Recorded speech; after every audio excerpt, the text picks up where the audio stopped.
Welcome to Christmas at the Schwowin's Nest. My name is Sandra, and I'm so glad you're here. If you haven't yet subscribed to my channel, I'd love it if you could hit that red button. Now let's get into the DIYs. This first Christmas tree is a little bit of an inspiration piece. I saw something similar using wood and snowflakes and stars at I think it was the linen chest. And I thought, you know what? I don't have the ability to create all of those stars and snowflakes to make the layers. So I'm going to use some paper.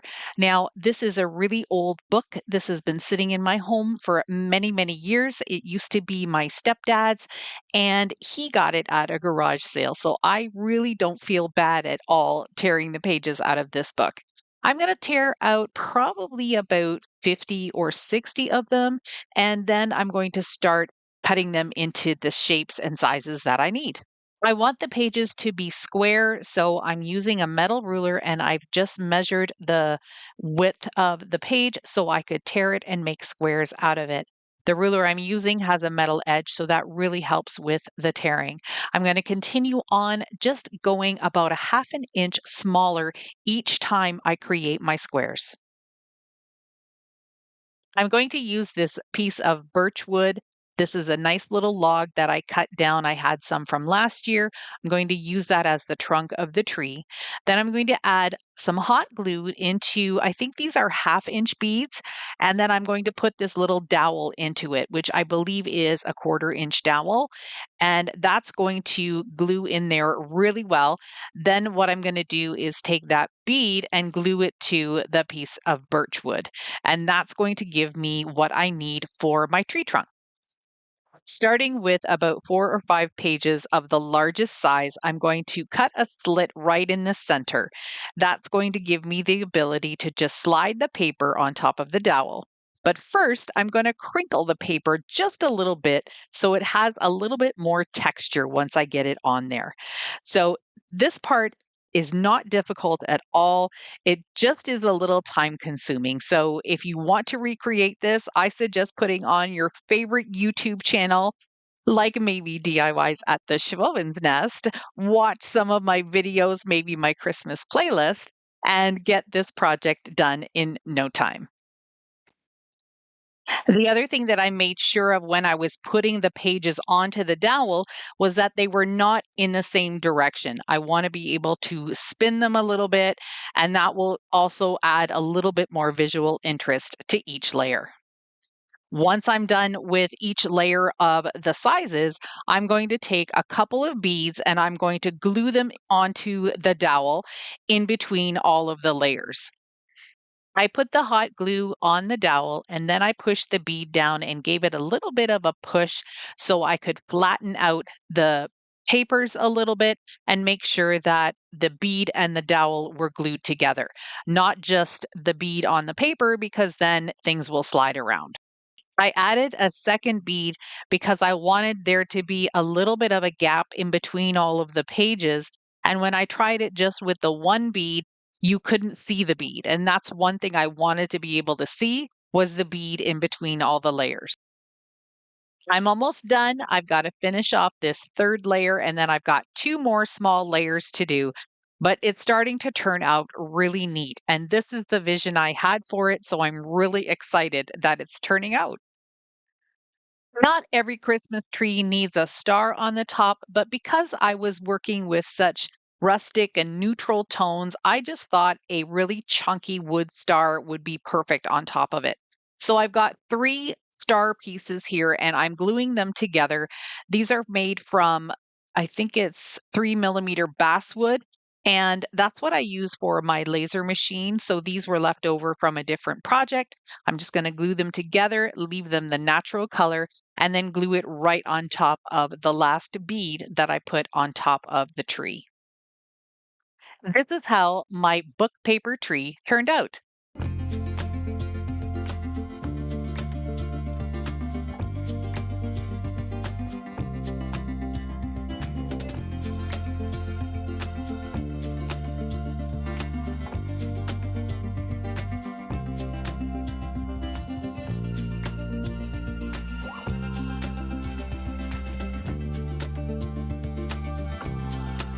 For this second tree, I wanted to make some rusty jingle bells to use as the base of the tree.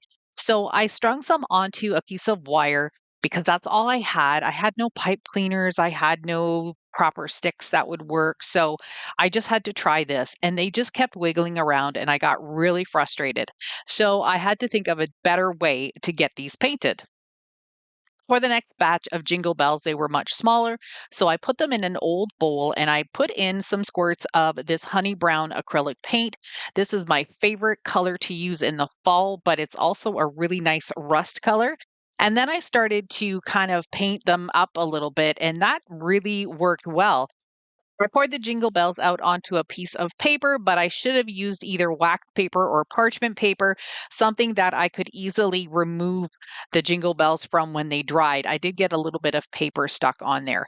And since that technique worked really well, I put the bigger ones into the bowl and just finished painting them up that way too.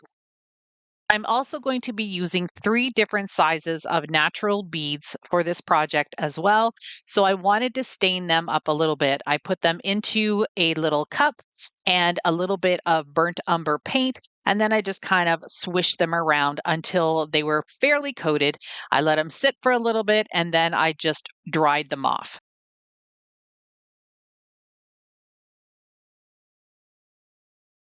My jingle bells are now dry, so I'm going to put them back into the bowl. And this time I'm going to use the burnt umber acrylic paint and just put a couple of drips into it, not a whole lot. I think there's like 4 drips there. And I'm just going to start shaking them around. This is going to give them not full coverage. Some of that orange honey brown color is going to come peeking through, and they look like they've been rusted. This was just so neat. I kind of fell upon this technique and these using these colors together, and it just turned out beautiful. I love how they turned out. I have seen other YouTubers use cinnamon to mimic rust. I looked into my cupboard and I decided to grab the paprika instead. It has a reddish color to it, and the texture of it was really neat. It's sort of granular. And when you look at these up close, it really looks like they're rusted. So use an orange paint first, then the burnt umber, just a little bit, shaking it up, giving it some texture, and then a little bit of paprika on top. Who would have thought? Originally, I had a different idea for the jingle bells, and you can see that they're kind of strung there. I put them on some wire, and I did play around with them a little bit, but my original idea didn't work out. So, plan B. I went to my stash and I found a nice piece of rustic wood. This is just a neutral color, and I'm just going to give it a light dry brushing to add a little bit more texture to it and to make the jingle bells and the beads pop a little bit more once I get them on there. A couple of videos ago, I did a Christmas tree on a frame with some natural wood beads and some red beads. This time I'm going to do it with the jingle bells and the stained beads. And these beads kind of turned out a little wonky, but I really love that they're all sorts of different colors and textures. I'm going to build some rows, but this time I'm going to do an opposite of the other one that I did. I'm going to do a jingle bell, a bead, a jingle bell, a bead. The other video, if you watched it, I did a whole row of beads and then a whole row of the red beads. So I'm going to just incorporate the beads and the jingle bells in this one. And I'm also going to make the shape of the tree a little bit different as well. I had to play around with it a little bit to make sure that it was looking the way I wanted it to, but it was really easy just to pop off the jingle bells from the wood back because metal and hot glue don't necessarily stick very well, although they did seem to stick okay once they were completely dry. So this is the shape that originally I thought I would do with the Christmas trees. Just have a large triangle at the bottom and then a medium one and a small one at the top. Number one, I didn't have enough of the really teeny tiny jingle bells to do this. And then I thought it really needed more of a fill in as well. It kind of started to look more like a chess piece or something like that. So this is how it looks now that I have it all done. I'm using some burnt umber paint again and a really flat, wide brush.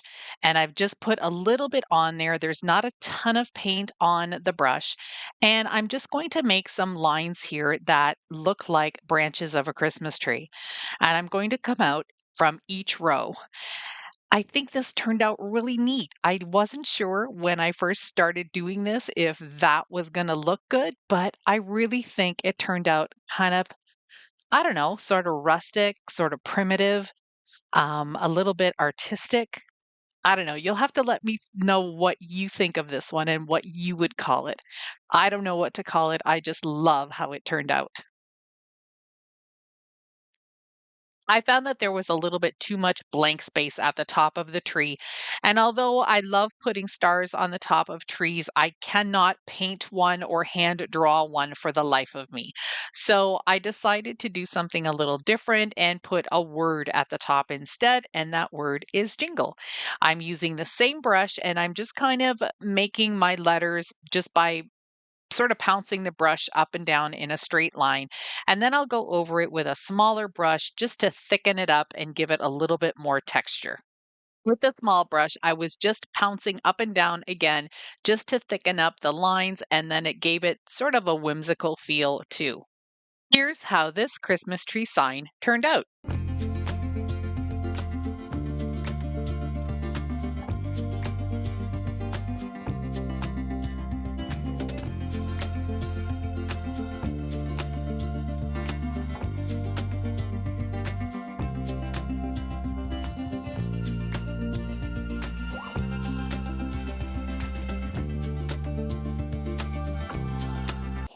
Okay, it's Dollar Tree Christmas tree time. I'm going to be taking one of these Christmas trees and I'll probably be using about 5 or 6 branches from another one as well. I'm not going to need any of the stand pieces, and eventually I will also unscrew that piece at the bottom. I'm just going to start pulling down the branches. These are so sparse. They're so funny, but we all have done so many different crafts with these trees, and for the price, you just definitely can't beat it. The first thing I'm going to do though is I'm going to trim down the fronds on each of these branches. These look really cheap, but as soon as you cut them and trim them, make them more of a fine pine needle branch, they look so much better. Make sure you lay something down because this stuff flies everywhere. It was in my hair, in my clothes, on my socks, in the floor, everywhere. So I had to do a major cleanup once I got this part of it done. For the trunk of this tree, I'm using another piece of birch. This is actually from a yellow birch tree, so that's why it's more of a brown color, but it still has all that beautiful texture.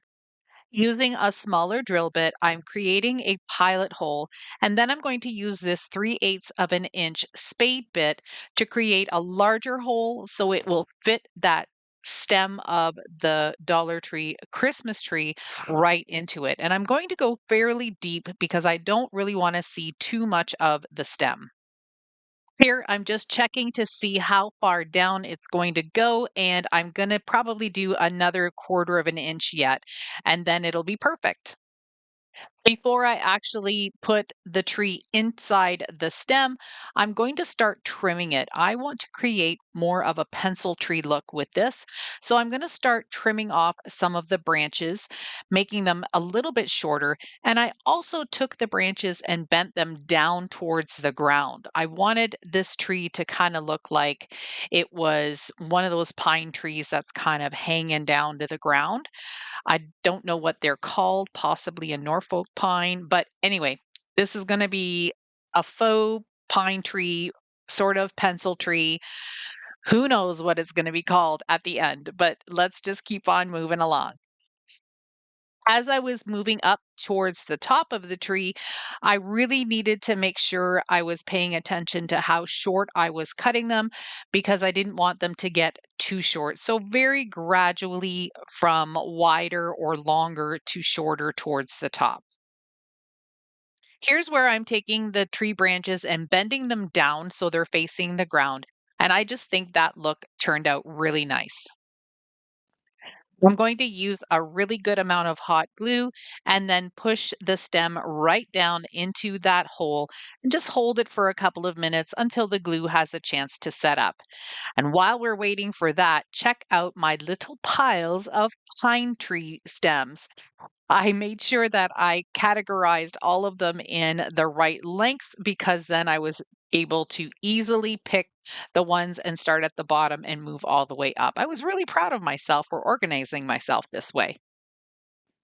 Now it's time to just start using some hot glue and gluing these additional stems that I have to fill up this tree. You can see when you look at it towards the top there how sparse it is.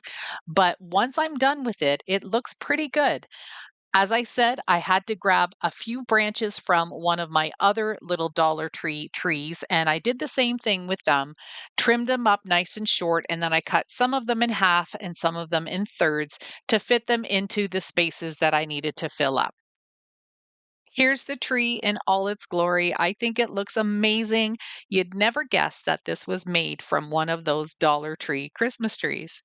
The next thing I'm going to do with it, and basically the last thing I'm going to do with it, is just use this Krylon spray paint in the color Sweet Cream. I gave it 3 coats, and I think the texture and color turned out amazing.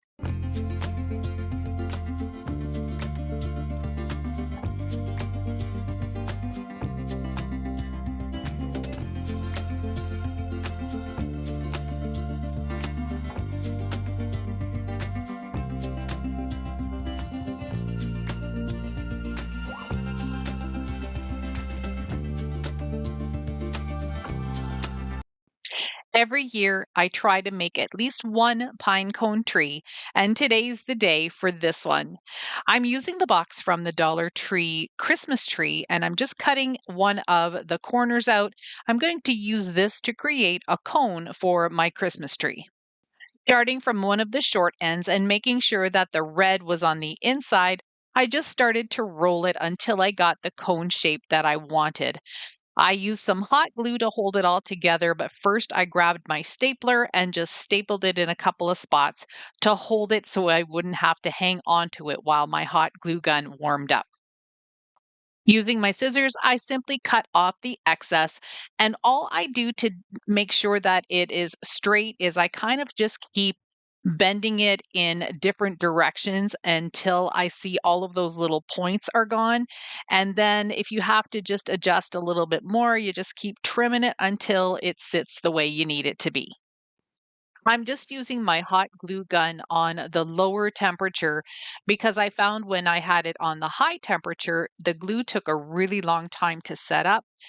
It was just that hot and was too liquidy. But what I'm going to do is leave about an inch of space in between each of the pine cones, starting at the bottom and going all the way around.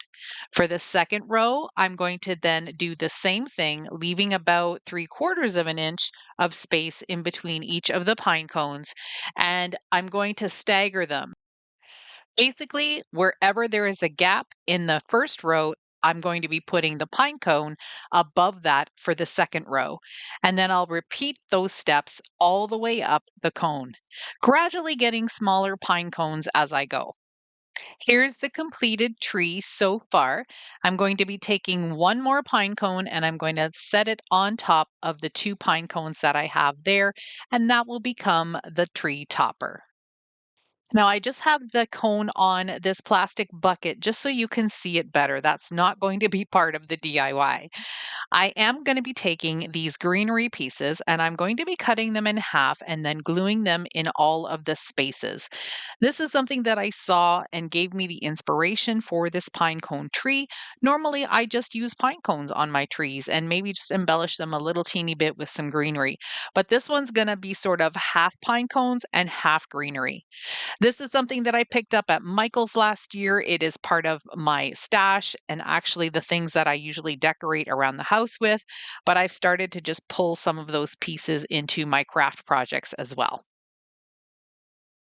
I'll continue adding the greenery, and as I get towards the top of the cone, I will be cutting the greenery sprigs a little bit smaller, not quite into thirds, but maybe into like sort of thirds. I don't know. It's hard to describe, but I didn't want any of the greenery to be sticking out further than the pine cones.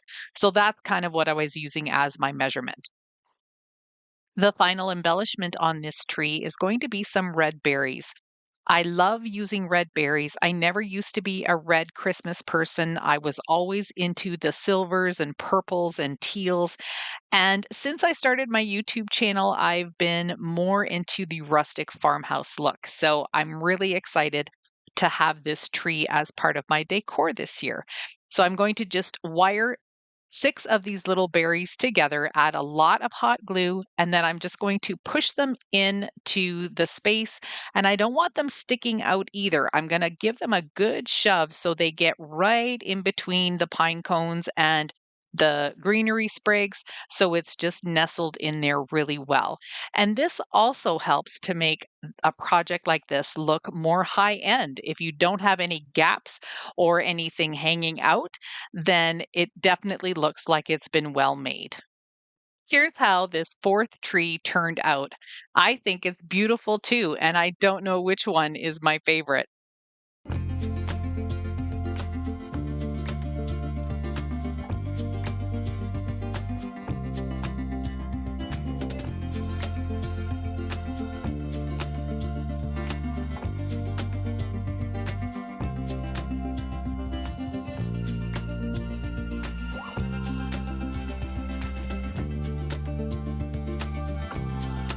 I hope these rustic farmhouse Christmas trees inspired you to create something beautiful for your home as well.